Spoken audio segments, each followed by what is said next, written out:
Assalamualaikum warahmatullahi wabarakatuh. Pada video kali ini kita akan membahas apa saja soal-soal yang akan diteskan pada PPS Pemilu 2024. Sebelum itu, jangan lupa klik like, share, komen, dan subscribe.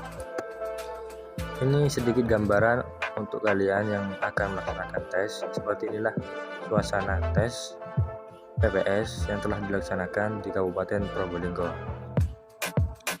Oke, langsung saja pada soal yang pertama. Konferensi Meja Bundar di Den Haag antara pemerintah Belanda dan pemerintah Indonesia pada tanggal 23 Agustus sampai 2 November 1949 menghasilkan A. Sistem pemerintah parlementer, B. Bentuk negara Indonesia berbentuk republik, C. Belanda harus memulihkan kedaulatan atas wilayah Indonesia kepada pemerintah Republik Indonesia Serikat, sedangkan kekuasaan pemerintahan diserahkan pada tanggal 27 Desember 1949 di Jakarta. D. Kerajaan Belanda berdaulat atas wilayah Indonesia, sedangkan kekuasaan pemerintahan akan diserahkan pada tanggal 27 Desember 1949. Jawabannya adalah C. Soal yang kedua.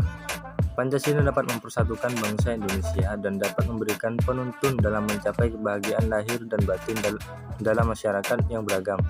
Merupakan hakikat Pancasila sebagai A. Dasar negara, B. Pandangan hidup, C. Ideologi bangsa, D. Kepribadian bangsa Indonesia, E. Bentuk pemerintah negara Indonesia. Jawabannya adalah B. Pandangan hidup bangsa. Soal nomor 3. Semua anggota PPS berdasi, sebagian anggota PPS berjas. Jadi A. Sebagian anggota PPS bersepatu, B. Sebagian anggota PPS berdasi dan bersepatu, C. Sebagian anggota PPS berdasi, D. Sebagian anggota PPS berdasi dan berjas. Jawabannya adalah D. Sebagian anggota PPS berdasi dan berjas. Soal nomor 4. Yang berwenang menentukan jumlah TPS adalah A. KPU Kabupaten atau Kota, B. PPK, C. PPS atas nama PPK, D. PPS, E. Pantarli atas nama PPS. Jawabannya adalah D. PPS.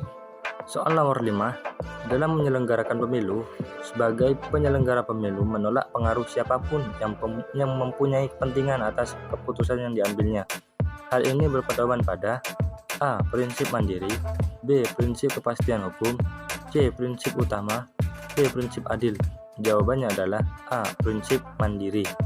Soal nomor 6. Kenapa partai politik dipandang sebagai jembatan antar negara dan masyarakat? A. Karena partai politik sebagai sarana yang digunakan masyarakat memperjuangkan aspirasi dan kepentingannya. B. Karena partai politik tidak memiliki fungsi representasi politik. C. Karena partai politik tidak memiliki basis sosial. D. Karena kader partai politik yang memenangkan pemilu tidak akan melaksanakan kebijakan publik. Jawabannya adalah A. Karena partai politik sebagai sarana yang digunakan masyarakat memperjuangkan aspirasi dan kepentingannya. Soal nomor 7. Dari keragaman budaya, bahasa daerah, suku bangsa, perbedaan sejarah, dan karakteristik daerah membentuk identitas yakni Indonesia. Disebut A. Budaya bangsa, B. Sejarah bangsa, C. Kesatuan kejiwaan, kesatuan kenegaraan, dan kesatuan kewilayahan, D. Semangat juang.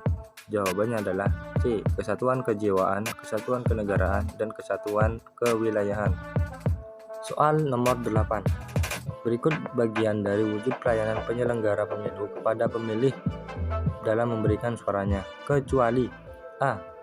Pemberian informasi kepada pemilih tidak hanya mengenai hari, tanggal, jam, dan tempat pemilihan suara. B. Lokasi tempat pemungutan suara menjamin akses bagi pemilih. C. Kesempatan memberikan suara di tempat pemungutan suara dilaksanakan berdasarkan prinsip siapa yang lebih dahulu datang akan lebih dahulu mendapatkan kesempatan memberikan suara. D. Tidak menyediakan sarana khusus pemberian suara bagi kaum difabel. Jawabannya adalah D. Tidak menyediakan sarana khusus pemberian suara bagi kaum difabel. Soal yang ke-9.